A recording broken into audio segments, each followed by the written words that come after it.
You were cancelled during the Black Lives Matters era of when it was dominating the news. Do you want to tell us a little bit about that? Sure. It was June 2020, at the height of BLM. And we just had peaceful... Just before or after Keir Starmer was on one knee? About the same time. Okay. Yeah. We just had peaceful riots in London that 27 police officers magically got injured. And I wrote a blog on my personal site talking about their website, defund the police, overthrow capitalism. One of the most ridiculous things I've heard, defund the police. But the worst one for me was disrupt the Western nuclear family, which had me thinking, what the hell's that about? And what it means is we need less men in the house, less fathers. And that's when I went, no. I've set a charity up working with kids, stopping them getting involved in crime, and they need fathers. So I wrote this blog. It went online, it went crazy. People called me a racist and a Nazi. Someone signed up a petition that got 450 votes to have me sacked from the charity I founded. Right.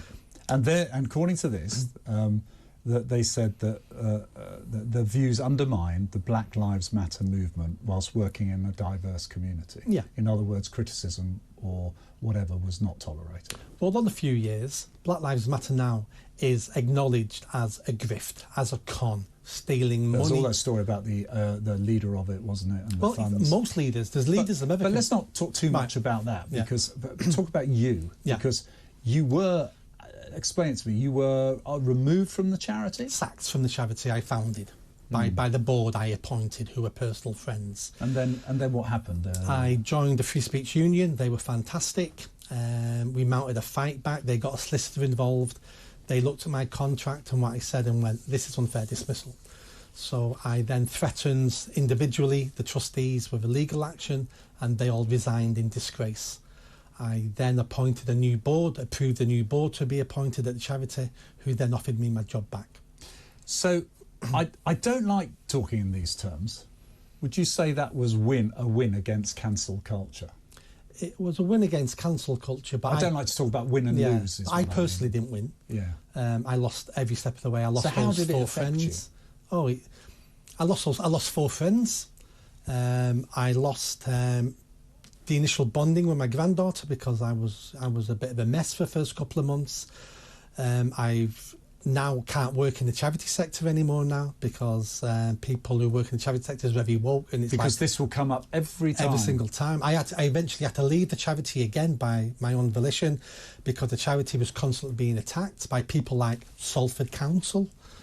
We won't work with you when Nick the Nazi works with you. So I ended up leaving the charity I founded because of this. What do you think about cancel culture?